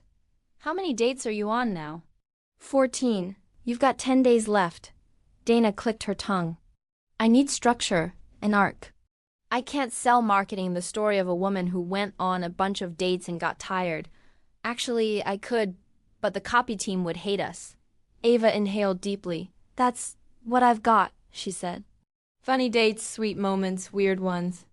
And a turning point the day I went to that town. Tell me about the turning point, Dana said. I realized. Ava searched for the words. I've spent years writing about love, so I don't have to feel it. It's easy to make jokes about Sagittariuses and exes when you're not actually risking anything. Then I met someone who made me want to stop watching and actually be in it. The guy from the town, Dana summed up. Yeah, and? And I almost lost him, Ava said, eyes fixed on the blinking cursor, because in my head part of him was still material. Even if I hated that. And when I finally told him, he heard it that way, like a character. Dana leaned on the top of the cubicle wall. Have you decided what to do? She asked. Ava shut the laptop with a small thud. Yes, she said. I'm going to stop. The word hung between them. Stop what? Dana asked, though she knew. The calendar, Ava said. The 24 dates. It makes no sense to keep meeting strangers when every time I sit down across from one, all I can think about is someone who isn't there. And I don't want the big punchline to be surprise. She chose number 7, like it's some cute twist. I don't even know if I'll end up with him. Maybe I won't, but I do know that if I keep going like nothing's changed, I'm going to lose myself in the process. Dana watched her carefully. Without the tough editor mask, she looked older, tired. You know what that means for the special, she said, not unkindly. I know, Ava said. Less clicks, fewer sponsors, fewer fireworks. I know, but I can offer something else. Sweep me off my feet, Dana said. Ava opened the laptop again like she was stepping off a ledge. I can write about why I'm stopping, she said. About how an experiment that started as a cynical stunt forced me to look in the mirror. About the times I've turned people into content without meaning to. About the ethics of narrating other people's lives. Not a look how noble I am piece, but this is what I did. This is what it stirred up. This is what I'm choosing now. Dana narrowed her eyes. Self-critique, she murmured. Vulnerability. Less zingers, more guts? I'm still me, Ava replied. There'll be horoscopes, jokes, CrossFit. But the heart won't be, who does Ava end up with? It'll be, what does Ava choose when she sees she can't have everything without paying a price? And the town guy? Dana pressed. In or out? Ava pressed her lips together. He's in, but as what he was to me, a mirror, she said. Someone who made me see I can't keep 1 foot in and 1 foot out. I'll mention Emily lightly, with respect. I won't use his grief as seasoning. I'll only go as far as I can without betraying him. If that makes the piece less viral, I can live with it. Dana crossed her arms. And your contract? She asked, straight to the point. You willing to risk it on this? I'm asking as a serious question, not a villain monologue. Ava went quiet. She thought about her apartment, Romeo, her mother, the bills. She thought about Mark, the square, his arm around her at dawn. She thought about 25-year-old Ava, writing pieces she didn't care about just to make rent, swearing that one day she'd write for real. I'm willing to risk this not being what you expected, she said. To risk it not being the perfect Christmas special. But I also know that if I write something that betrays me just to secure the contract, I'll hate it. And probably hate myself a little, so what's the point of the job then? Dana sat down in the spare chair with a sigh. You know I could say no, she said. Tell you that you signed something, that there are deals in place. That I have bosses breathing down my neck. I know, Ava said, heart racing. And yet, Dana stared at her. I've been editing you for years. You always had spark, but also a visible shield. This sounds like someone finally putting something real on the table. Because she is, Ava said simply. Dana rubbed the bridge of her nose. Write it, she said at last. You've got 48 hours to give me an honest draft. If it's good, I'll fight for it. If it's mediocre and mushy, I'm rating your CrossFit anecdotes. Deal? Ava exhaled. Deal. The next 48 hours were an emotional marathon. Ava set up camp on the couch, laptop on her knees, Romeo curled by her side, and an unholy amount of coffee within reach. The Christmas tree, she started to write. Lights blinked judgmentally from the corner. Not from the persona, but from the bruise. She wrote about the first date, the kind Virgo, the no-show, and the quiet humiliation. The horoscopes, the Sagittariuses, the safety of laughing at chaos. She wrote about Mark without naming him, a younger man with eyes older than they should be, a white dog named Glitter, and a town where the snow lasted longer than it should. She wrote about Emily with maximum care, as a presence that didn't vanish, about the conspiring mothers, about the dance in the square, the kiss, the night. And more than anything, she wrote about the cafe where the Word document sat between them like a third party. For years, turning my life into stories stopped me from having to feel it fully. This Advent, I realized it can also distance me from the very people I say I care about. There's a thin line between narrating and using. And the day a man looked me in the eye and quietly said he didn't want to be just guy number 7, I understood I couldn't pretend nothing had changed. She wrote about the choice. Keep pushing through the 24 dates because she'd agreed to it, or get off the ride halfway through. I could say I stopped for professional ethics. It'd look great on LinkedIn. The truth is messier and more real. I stopped because continuing hurt. And because I saw that I was using other people so I didn't have to face what I actually wanted. When she finished the draft, her eyes were swollen and her fingers numb. Romeo, ever wise, had decided to make her thigh his pillow right at the emotional climax. Thank you for the support, Orange Cushion. She read it through once. It wasn't perfect, but it was true. She hit send before she could chicken out. Dana's response came a few hours later. Office, bring that, I don't care what happens face, even if it's a lie. Ava walked in braced for the worst. Dana had the printout in front of her, covered in margin notes. That could mean anything. It's very good, she said, without preamble. Ava blinked at, seriously? I'm not monogramming it for the lobby, Dana grunted. Some bits need tightening. A couple of jokes don't land. There's one ethics paragraph that reads like a textbook. But the heart's there. She leaned back. I sent it upstairs, she went on.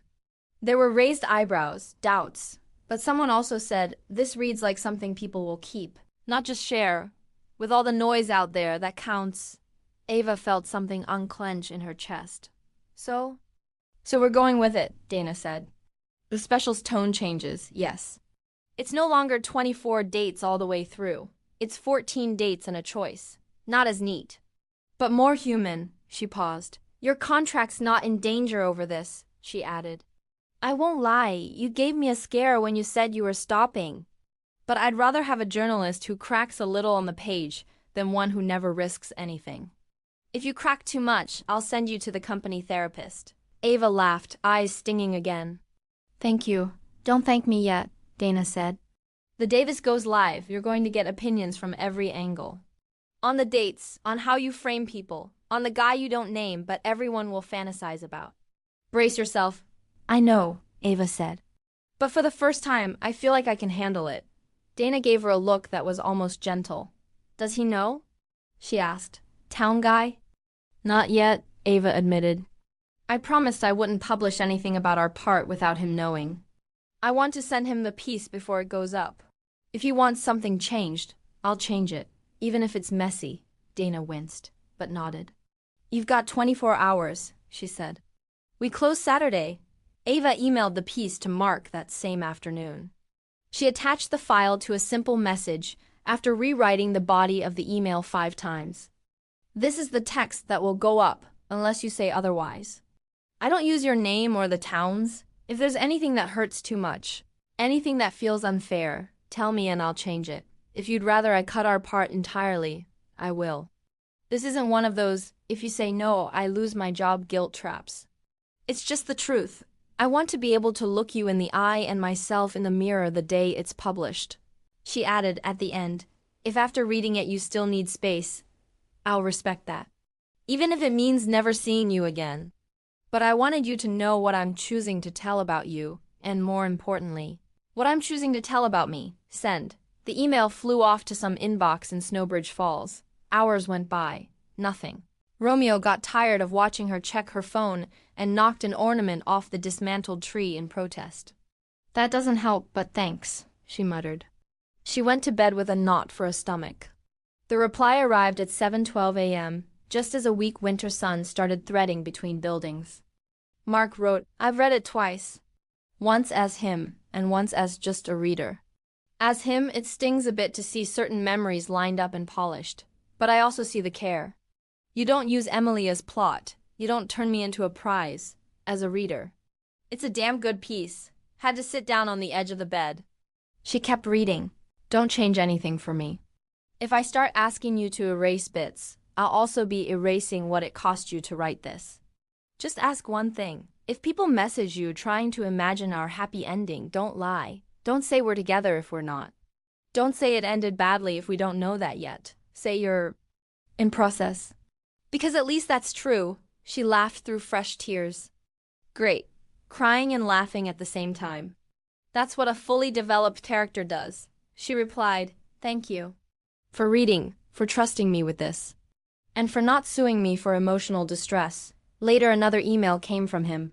I've got a long shift at the bakery today. Weekend festival. Might not reply much.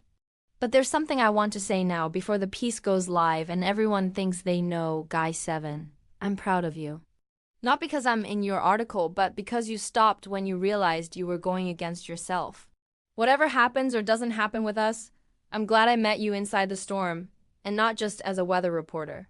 She spent the rest of the day floating somewhere between nerves and a strange sense of calm. The article went live on a Friday, 3 days before Christmas Eve. Final headline, 14 dates before Christmas, and one decision I didn't see coming. Subheader, I thought I was writing about why I don't believe in love. Spoiler, I was actually writing about why I didn't believe in myself. Within hours, the comments poured in. Some called her a coward for not finishing the 24 dates. Others praised her for drawing a line. Many women wrote things like, thanks for admitting we sometimes keep dating people when we already know we want someone else. I work in media and your piece just slapped me, lovingly, about how we use other people's stories. And of course, we need more about Guy 7. Dana sent her a screenshot from the analytics dashboard. Content chief said, best thing we've run in months in between a passive-aggressive comment about your horoscope jokes, she wrote. Ava answered, tell him my inner Capricorn sends him a very organized hug. And how are you? Dana texted after. Emotionally naked but oddly peaceful, Ava replied. Emotionally naked but oddly peaceful, Ava replied. Enjoy it before your mother ruins it on Christmas Eve, Dana shot back. Ava laughed out loud. That evening, as she was halfway through doing her makeup for dinner at her parents', who had already lined up questions about that dating article, her phone buzzed again. Not Mark, an unknown number. Hi, Ava. This is Helen, mother of the mess. Ava's eyes widened. Hi, Helen, she replied. Helen texted again. Patty sent me your article. Read it with a tissue in each hand. You were very respectful with Emily. Thank you. A lump rose in Ava's throat. Another message. I know you and Mark aren't at your best. He's been quiet, but less gray than before, which is something. I won't meddle done enough of that. Just wanted to say, if you wanted to come to the Christmas Eve festival here, there'd be a plate for you at the table, and Glitter misses you. That's what her eyes say. Ava stared at the message like it was a bomb wrapped in shiny paper. Christmas Eve, Snowbridge Falls, a plate at the table. Her original planned dinner at her parents' in Queens. Endure questions about her love life. Come home early to watch a movie with Romeo. Plan A, safe, familiar, mildly depressing. Plan B, turn up in the town of the guy you're on a break with, not knowing if he even wants to see you. risking colossal holiday humiliation. And the possibility that nothing happens. What does a Capricorn who just wrote about choosing do now? She chooses, I guess. She typed, "Thank you for the invite. I have family dinner, but would there be room if I came later?" The answer came almost instantly. "Always. Our doors don't know how to close properly." "You're insane," her best friend said over the phone an hour later, while Ava shoved a dress, jeans, and decent underwear into a backpack. "But like, in the brave way. My favorite kind. You think?" Ava asked, yanking on a sweater. "You wrote an entire piece about not running anymore," her friend said. "And now you're going to chicken out of getting on a train. I don't know you. And if I get there and he doesn't want to see me?" Ava countered. "If he gives me that look, the thanks for the text, but I need 50 more years of space." "Then you'll have gone for you," her friend said. "Not for him, to be coherent with what you say you want. You show up, wish him a Merry Christmas. Tell him I'm not here to ask for anything. Just to say I'm around if you ever want this. And you come back with cookies. If you don't bring cookies, we're done." Ava smiled, nerves jangling. "My inner therapist is taking notes," she said. "Your actual therapist is going to be proud when you tell her in January. Now go, before your inner Capricorn makes another spreadsheet."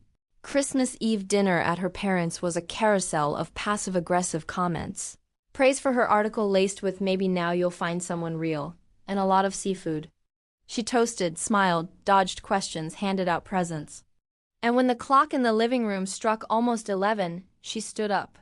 "You're already leaving?" her mother asked, frowning. "It's not like you've got midnight mass." "I have another plan," Ava said. "One I'm actually excited about. I'll send you a picture if it's not a disaster."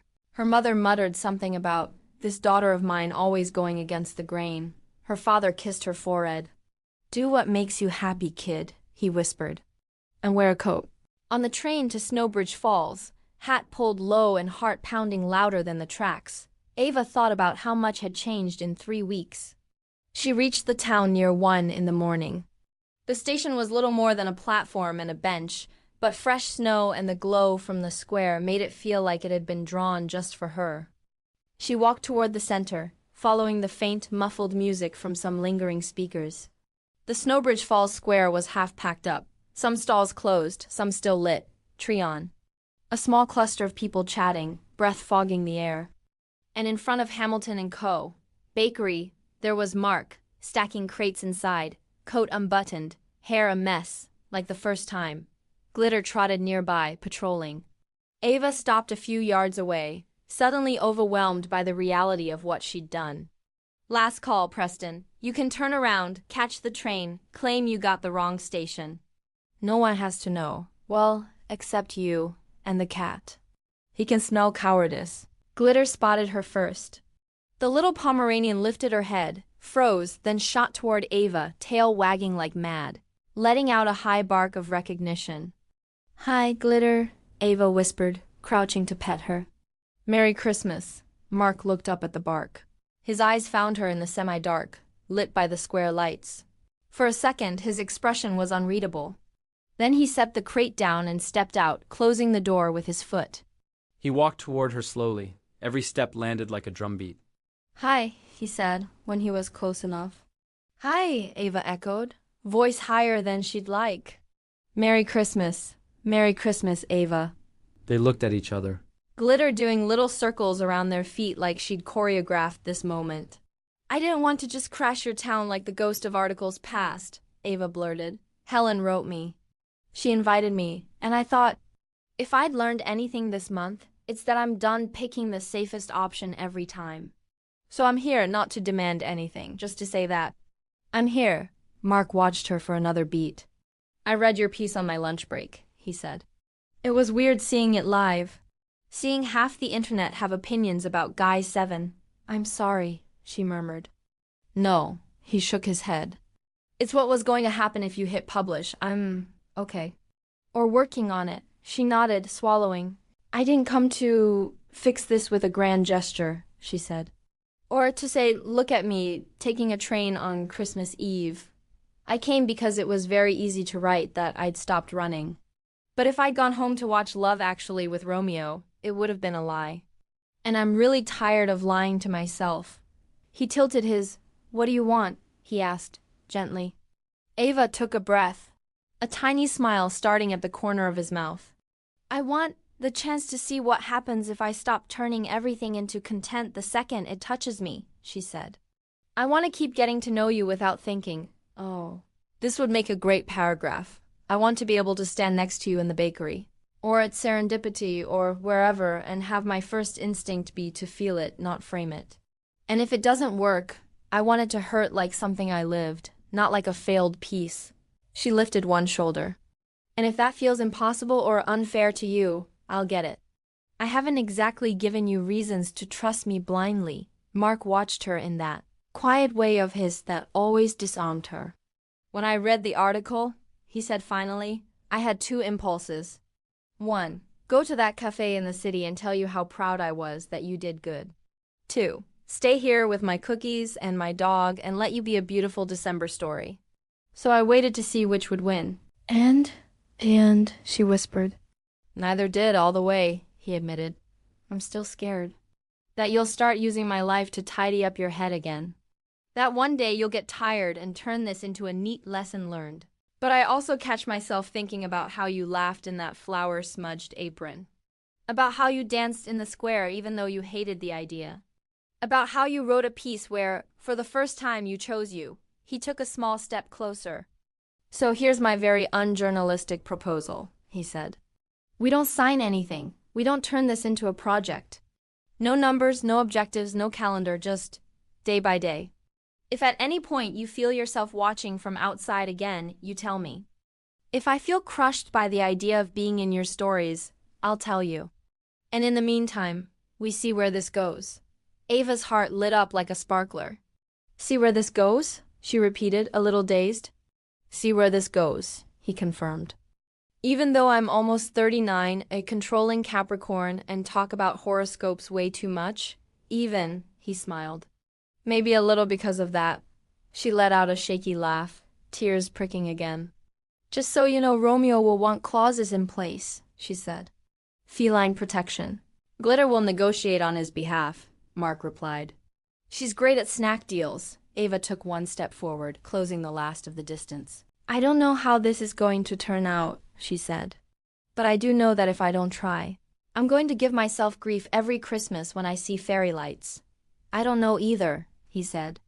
"What I do know is this. When I think about Emily, it doesn't feel like being with you betrays her. It feels like something she would have wanted. Me actually living, not just breathing." Emotion tightened her throat. "Thank you for giving me this chance," she whispered. "Not as a writer. As a person." "Thank you for getting on a train on Christmas Eve," he said. "That's a pretty serious romantic gesture." They both laughed, just enough to let the tension ease. Then Mark lifted a hand and wiped away one rebellious tear with his thumb. "Can I kiss you?" he asked. Ava nodded. The kiss wasn't like the one in the square, all surprise and sparks. It was slower, deeper, more, "I'm here then, what a rush." When they pulled apart, the Snowbridge Falls Christmas lights looked a little less cold. "I've got reheated soup and bread back at the house," Mark said. "Not exactly serendipity, but the cocoa's decent." "That sounds perfect," she said. They walked side by side toward the Hamilton house, Glitter trotting ahead like a tiny star showing the way. For the first time in a long while, Ava noticed something was missing. Her internal narrator. No commentary. No mental captions. Just the crunch of snow under her boots, his arm brushing hers. And the strange, quiet feeling that she'd finally chosen not the neatest story, but the one she might actually be able to hold. The rest, she thought, would right itself. Ava turned 39 on a gray Tuesday in January. New York had shifted from Christmas postcard to post-snow sludge, and the Rockefeller tree was already just a memory on Instagram. Still, Ava's phone hadn't stopped buzzing since 8 in the morning. Texts from her mother, almost 40 but still pretty, "Now settle down already." From her best friend, "Happy birthday Capricorn witch. Prudy of your processed trauma." And of course memes from Dana. "Cheers to your new era. Fewer CrossFit guys. More therapy. and one message in particular that warmed her chest in a very unprofessional way. Mark wrote, 39 trips around the sun and your storytelling still beats. NASA's, can I kidnap your afternoon or has your cat scheduled an intervention? Ava looked over at Romeo, sitting on the windowsill, watching the city like a tired emperor. What do you say? She asked him. Do we let him come over? Romeo yawned, as if to say, do what you want, human, just don't move my food bowl. Feline consent, obtained. More or less, Ava typed, kidnap me. Conditions, you bring chocolate, you don't bring drama. And today by birthday contract, we do not mention ever match. The reply came back with a raised hands emoji and agreed to all terms. I'll be there in an hour. An hour and 15 minutes later, someone knocked on the door, 2 soft taps immediately followed by a sharp little bark. That can only be one specific combo, Ava muttered, heading for the door. American Henry Cavill and his ball of fluff. She opened it. Mark was standing in the hallway with a paper bag in one hand, Glitter in the other wearing a tiny cream sweater, and that smile Ava now recognized as, I'm happy but also a little nervous. Happy birthday, Curvy Ava Gardner, he said. And hello, Romeo, I come in peace. Romeo appeared behind her, sniffing the air with deep suspicion. The four of them regarded each other for a moment. Human, cat, Pomeranian. A strange little welcome committee, but functional. Glitter whined softly and stretched her neck forward, curious. Romeo raised his tail, puffed it a bit, but didn't hiss. This is as close to, I accept you as you're going to get on day one, Ava explained. He has standards. Just like his human, Mark said, stepping inside. Can I come in, or does Romeo need to inspect my pockets first? He brought hot chocolate from a nearby cafe. A ridiculously large cake with candles in the shape of a 3 and a 9, and a gold-wrapped box. Sitting together in the living room Christmas tree long gone, replaced by a half-dying plant, the vibe was more peaceful than any birthday party Ava had ever had. I was expecting a wild bash, Mark teased, lighting the candles. People everywhere, a huge, happy, almost 40 banner drinking games.